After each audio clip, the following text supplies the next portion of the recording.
นนี้ที่มันตกหนาสุกินบัดสมควรเลยกินได้ครับพ่อดีหามึงย่อกูอยู่สิมึงก็เสียไปเจ็บตัวลายเดี๋ยวกูนับถึง3เกียบตัวนะบักเงาบักเกลือสิบักบุรีไปใส่บักหกบักถุงบักสีหัวสีหัวตัวย่อมึงคนนี้1มึงเองและพอดี2จมูก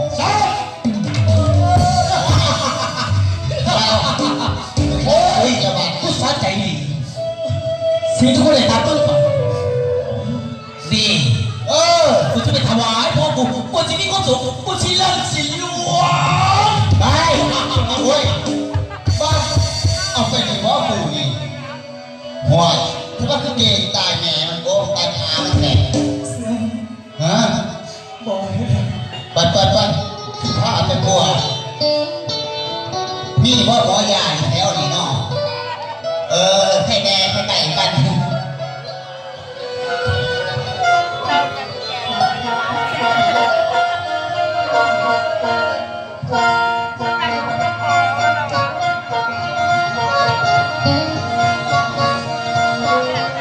ี้มาเลย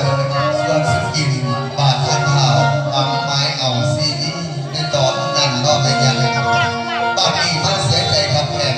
ตรงหน้าเหตุนั้นการเอาแขนเลื่อนซ้ายต้นพ่อพระบิดาแสดงย่อไปหาพ่อยิ่งยังหลวงพุ่นบัดนี้ท่านนำมาบุญถึงสาวนางอินใหญ่สาวมันจับตามไปกับสวยดาในยุคนั้น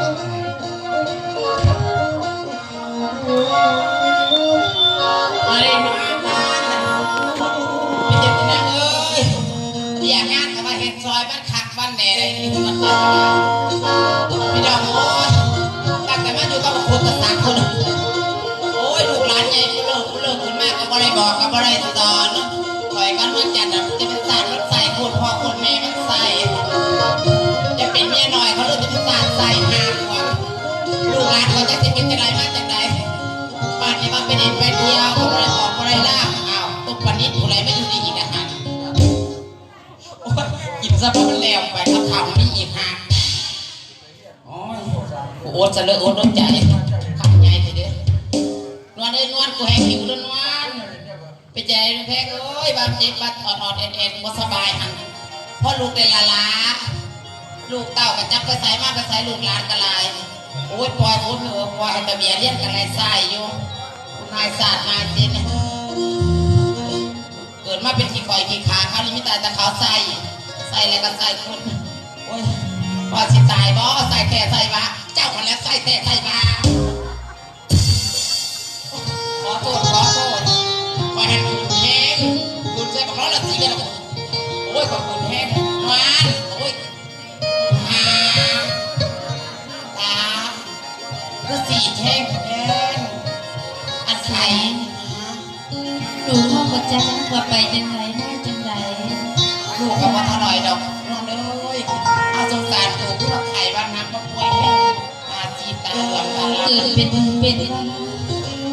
เขาน้องเกือบหากินเกือบบอสเจ็บเป็นสิทธิ์ของน้องมีดีสวยมีอยากคนทำไปแต่มันเกิดเป็นลูกเต่ายินวันเลยคุยบอกคุยสอนคุยบอกกับลูกหลานอยากลูกหลานก็จะเป็นยังไงกันนี่อ๋อคนตาสาวหัดหวังเจ้ากับตัวแอวแมวเกือบแม่มีเกือบสวยมาได้เท่าไหร่ล่ะเป็นสวยยังเมียก็เมียเป็นเงาสุดเป็นไงเราสุดยอดขายตัวที่เมียขายอีกแล้ว30,000ดีสิพ่อ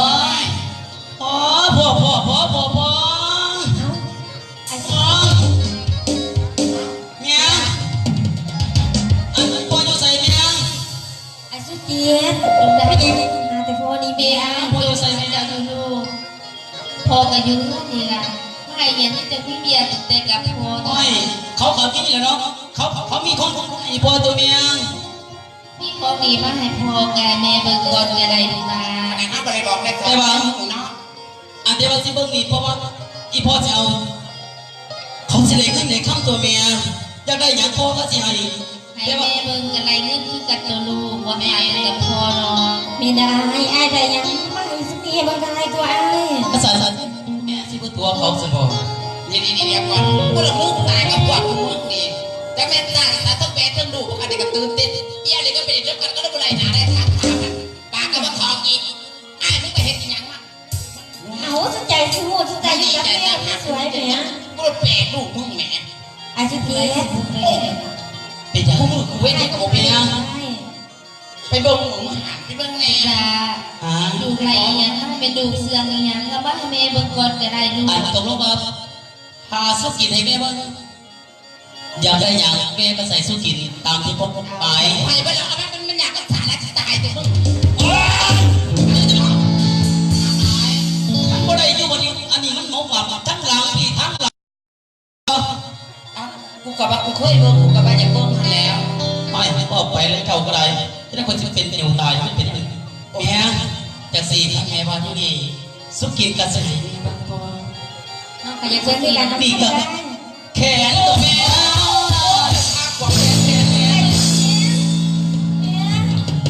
ไม่อยากเราไม่สวย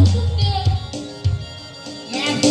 อันแกทุกวันมึงซื้อ แข เห็น น นะ แขนตัวแม่ ถ้าแกพี่ตายผมตายห้ามันอะไรอันนี้ ไอ้ ไม่ ชิ ได้ เทีย ลูกฉันยังไม่เคยเห็นแม่ แขนโจรแขนโจรเนี่ย มันแกโจรมันวอนใหม่ได้ยังไงกันเลย ไม่ต้องมาซื้อ อ้าวคือจืด ฮะ ไปเอาแขนผู้ใดมาแพ้ ใจบ้างไหม แขนโจรนรสิงห์กับเก้าตัว แม่ดีมาด้วยว่า เด็กแก่ในบ้านเด็ก ใส่บอกแม่เห็นแบบนี้ก็ชอบสิอ่านเป็นโอ้ยปวดหัวอย่างเดียว ขาแขนซื้อเพลงกันเลย พ่อยังตายผู้เป็นแม่ลูกหลาน งานจะตายได้ไม่ไปเอากับ เอาไอ้ก็สุกินสุกินสิดีสุกินลำคาญ เห็นเห็นเมีย แต่แกดีมากเลยดี มีเมียไปเที่ยวกันแล้วเห็น สามลูกเข้าดีมันเป็นมันเป็นเรื่องสุด กินน้ำเดือด จะดีน สิบลูกหนูยังเคยเห็นแบบนี้ดู เฮ็ดเลยเดวิดหากว่าแม่อยากเห็นเนี่ยสิ่งที่พ่อต้องการโจทย์พอดีนะพอดี เมีย พ่อจะไปห้องแม่ห้องใครเห็นอย่างเสียผมเสียใจเป็นน้ำมันอย่างเดียว ว่าน้ำเลยคงสิเจ็บเพราะปวดดาวไปเลี้ยงติดอยู่เสย เอาไอ้มันกระโชกวาดลูกเข้า นะป้า กินด้วยกินด้วย เป็นเรื่องยังเมียสนใจไปเวิร์ดแล้ว นอกกันยังวันน้อยว่าเดือนแค่เดียวได้ ที่ว่าสนใจทุก บ่หูเสียจากไหนพี่ ไม่มีเป็นยังเป็นแข็งไม่เป็นผู้ภัยมี แค่ที่บอกดูแม่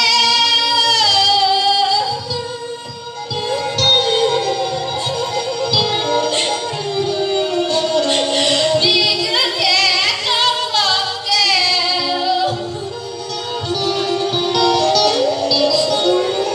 ใครก็ว่าจังเลยมีสนใจเกิดจะเมีย นี่ก็แค่น้องบอกแก้ววิญญาณ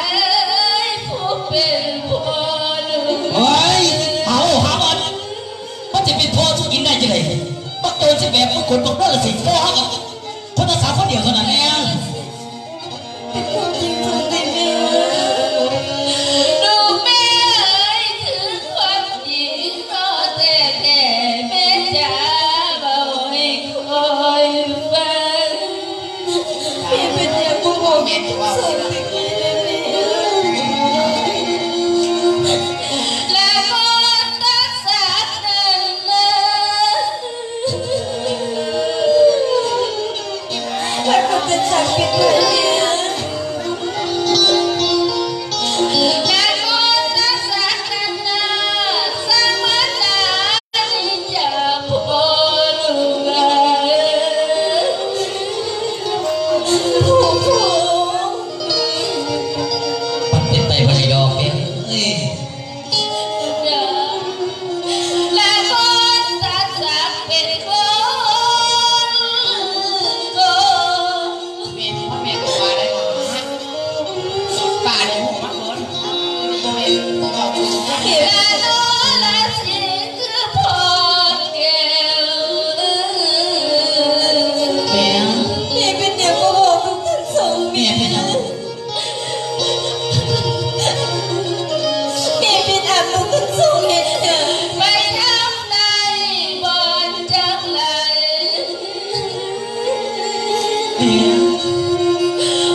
อยากขึ้นมาบอกสกิดพันแอร์บุกติเป็นยังไง แม่ เนี่ยขึ้นมาสกิดเนี่ย ไม่ไหวถ้าเป็นสิขึ้นก็ขึ้นแล้วมันก็วันวันเดียวหลายครั้งแล้ว แล้วพอแต่หูสัญญา สุดใจลูกหลาน แม่แม่ เป็นอย่างแม่ก็เป็นอย่างนั้น แล้วพอแต่หูสัญญานั้นละเก่าทะเลเคยเดินดู เลยมาหน้ามือแล้วที่ตายตอนนั้น แม่ ตัวตายไปเลยเท้าคนเนี้ย เนี่ยสวย จนใจน้ำดินไหลหลังน้ำตาหนูห้ำมือ ไม่ได้น้องไออุ่นด้วย โอ้ เนี่ยก็ขึ้นมาบอกสกิดพันแอ แม่ ร์ แม่เห็นแก่หนูและสิ่งเจ้าโอ้แม่แล้วบอกว่าแม่บอกว่าพ่อ ให้ไปให้ สุด มา ใจลูกหลาน บอกแล้วแล้วก็แม่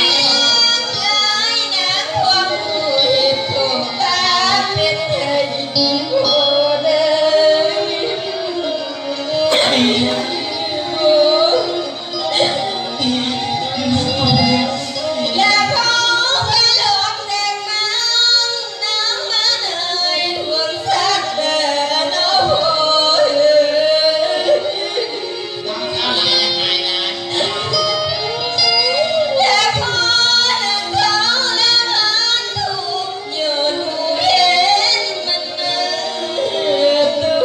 แต่ว่าเป็นยังไงจะเป็นยังไงตาของพ่ออยู่อย่างนี้เนี่ย เนี่ยสวยสวยกันในตัวเนี่ย เนี่ย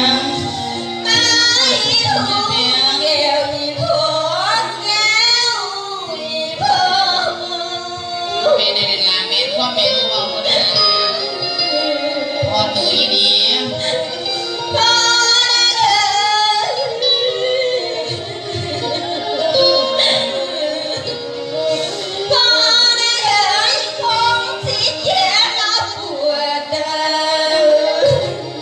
เป็นบ้าแล้วขนาดน้ำตาก็ยังพอตายเนาะ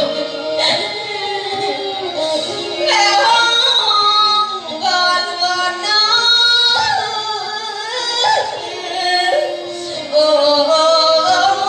ยน้อยน้อย แล้วเลยได้กินก็ดูเงินหัวอีดีตายคนตายดีกว่าก็กินปลาพงคือไงเป็นยังไงเนี่ยเป็นยังไงเนี่ยปืนเลยว่าอย่างหันกว่าแล้วมันเป็นหัวกินปลาพงมากใช่ไหมนะ แม่บอกว่าเพื่อนเป็นตัวลาย เป็นไงบ้างเป็นยังไงเป็นยังไงเป็นยังไงเห็นไหม ปีนั้นก็บอกสุกินให้แม่จะรับเป็นยังไงเป็นอย่างไรสิเป็นอย่างไร แม่ขอโทษกับเจ้าทั้งสองสิ่งที่แม่ได้ปิดบังลูกมาตลอด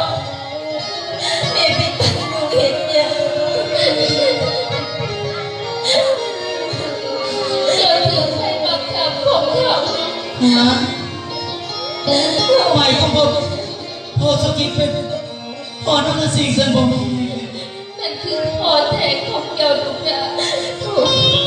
น้องเจียนอยากทำอย่างน้องมันยังบ่คิดรับการลูกหลาน ไม่ได้เชื่อนะฮะน้ำเขาข้าลูกหน่อยข้าหลาน ลาพี่น้องเอ๋ย ก็รอดไม่ได้ว่าเมื่อจะ พอได้ฟั ว่าง เจ้าจะเวรบัวเจ้า ก็ว่ามันยังไงบ้างว้าว จะเวรบัวจะกินเขาอย่างเงี้ยเออ ลาเพียงเท้าพอได้ฟังน้องคำเป่ามาจ๋ามาเบามาเบา เจ้าแก่ก็พอเจ้าไปไม่พอเจ้าจะไปทางไหนได้อยู่นี่ โอ้ ก็ ย แก่ แม่เอ้ย เสียแล้วก็ยัง แม่ ไม่ได้เสีย ผู้ใดน้อว่าพ่อแก้วพัดคนนาลีพัดกั เจ้าน ป่าทักไปครับคนทำแก่ตัว โอ้ยสุกินเอ้ยเสียใจหลายครั้งกาโดได้ถามพ่อกันคนจริงก็แม่โน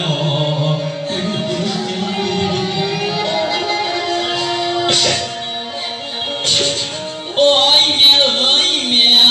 ลูกนี่โยตัดคือจริงที่ทำโนไปเดิม โอ้ยสุดใจเอ้ยอายสิขออัลลาแล้วไปตามทางแก้วอีพอแก้วอี ตัดแค่ตัดนี่เขาจะเอาอย่างนั้นไปแน่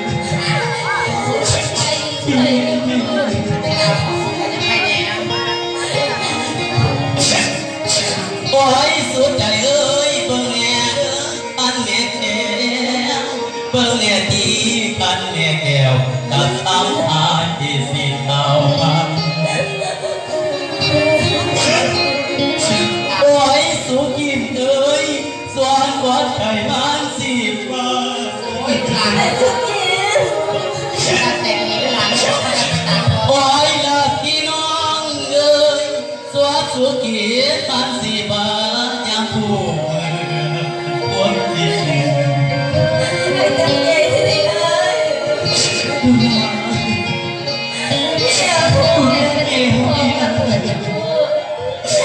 ไอ้สิเป็นนักข่าวพอโอ้ยตาคิดใจสิลานีปากไปน้ำกิตาเอว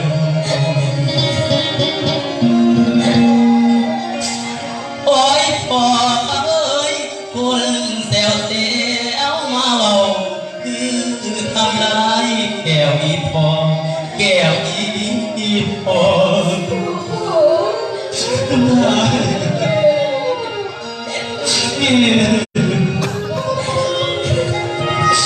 โอ้ยแม่เอ้ยแม่ทางแก่หลวงยามสุกินสิจากเก่าไปน้ำแก้วอีพอทีโอ้โอ้โอ้โอ้โอ้โอ้อีแม่เอ้ยน้อแม่น้อ สุดใจเลยดูแลให้เราดีนะเดี๋ยวอาจจะเอาพวกกลับ เป็นอะไรก็ตามไม่ได้ไม่พอหรือเปล่า ทางแม่สุกินอยู่เลยแล้วมีสุกินจะไม่ต้องโมเมีย